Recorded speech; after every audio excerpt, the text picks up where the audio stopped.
नमस्कार दोस्तों, मेरा नाम है रितेश और मेरे चैनल पे आपका स्वागत है। दोस्तों आज बात करेंगे अमेज़न प्राइम वीडियो की सीरीज़ कॉल मी बे के बारे में। इसके डायरेक्टर हैं कॉलिन डी कून्हा।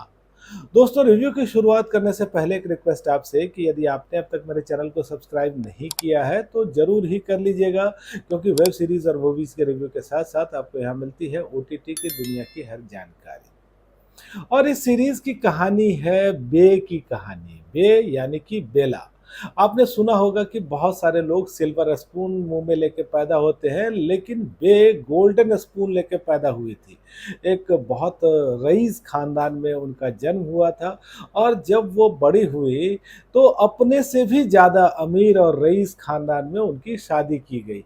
तो सब कुछ यहाँ ठीक ही चल रहा था, लेकिन अचानक ही उनके पति उनको एक दिन कुछ गलत स्थिति में देख लेते हैं, वो नाराज़ हो जाते हैं और बे को वो घर से जाने के लिए कह देते हैं। और फिर बे जब अकेली होती है और उसके सामने अब अपने लिए कुछ करने की चुनौती है, तो फिर उनके सामने कई परेशानियाँ खड़ी हो जाती हैं और किसी परिस्थिति में फिर वो मुंबई आ जाती है, जहाँ उनका एक संघर्ष शुरू होता है। तो दोस्तों ये जो कहानी है, ये कहानी है बहुत ज़्यादा अमीर और रईस लोगों की कहानी। अब करण जौहर ने इसको बनाया है तो यहाँ आप कुछ ऐसे ही लोगों की कहानी देखने की उम्मीद भी कर सकते हैं।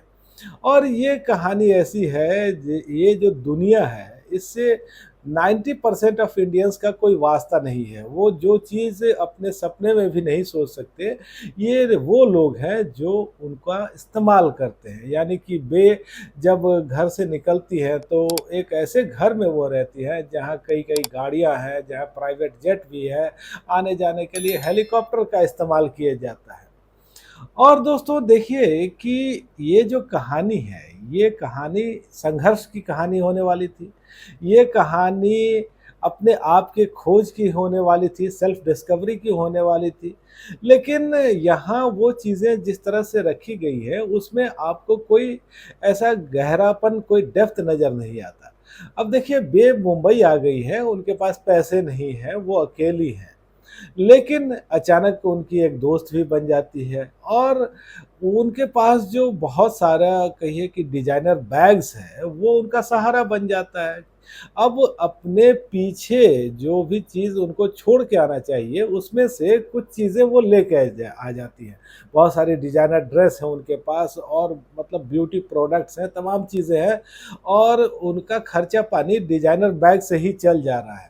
तो जो एक रियल संघर्ष होना चाहिए, जहाँ आदमी मेहनत करता है अपने अस्तित्व को बचाने के लिए, अपने वजूद का जहाँ एक संघर्ष होना चाहिए, तो वो तो यहाँ है नहीं, क्योंकि बे के सब कुछ आसानी से मिल जाता है। पैसे की कमी हो गई, एक बैग बेच दो, इतना पैसा आ जाएगा कि बहुत सारे दिन का काम वैसे ही चल रहा है, किराया-विराया सब भर दो। या फिर उनके दोस्त बहुत आसानी से बन जा रहे हैं, एक जगह वो जाती है और उनको एक पेड इंटर्नशिप भी मिल जाती है टीवी चैनल में। और कहिए कि उनका जो संघर्ष है बस एक दिखावटी टाइप का संघर्ष लग रहा है। तो यहाँ जो बे का किरदार रखा गया है या जो दुनिया गढ़ी गई है, वो दुनिया आम लोगों की दुनिया से बहुत ज़्यादा दूर है। तो आम लोग इसको देख कर के कितना मज़ा लेंगे मैं कह नहीं सकता, मुझे तो कुछ ऐसा ख़ास दिखा नहीं।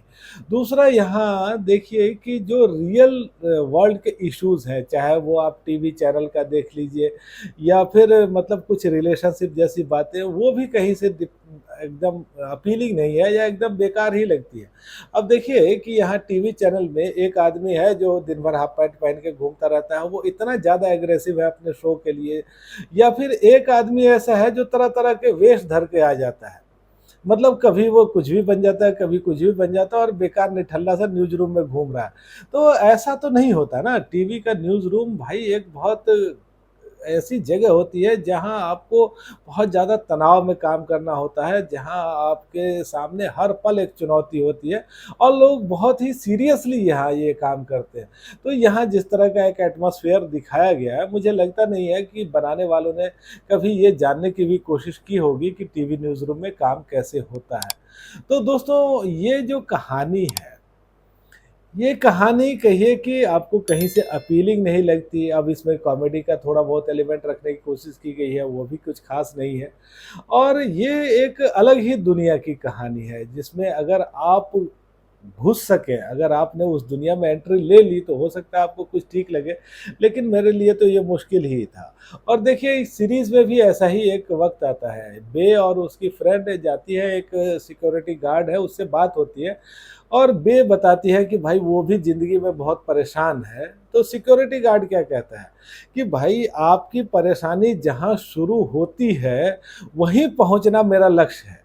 मतलब अमीर आदमी अगर थोड़ा बहुत गरीबी का सामना कर भी रहा है, तो जो रियल पीपल है, जो भारत की गरीब जनता है, उनके लिए वो ही एक बहुत बड़ा सपना है। तो दोस्तों ये सीरीज़ जैसा मैंने कहा एक अलग दुनिया की कहानी है, लेकिन एक ऐसी कहानी नहीं है जो आपको आकर्षित करे, एक ऐसी कहानी नहीं है जो आपको बाँध करके रखे। और यहाँ अगर आप देखना चाहें तो बस कुछ ट्रेंडी फैशन जैसी चीज़ें दिख जाएँगी, कुछ कपड़े-लत्ते बढ़िया दिखेंगे, चमक-दमक वाले चेहरे दिखेंगे।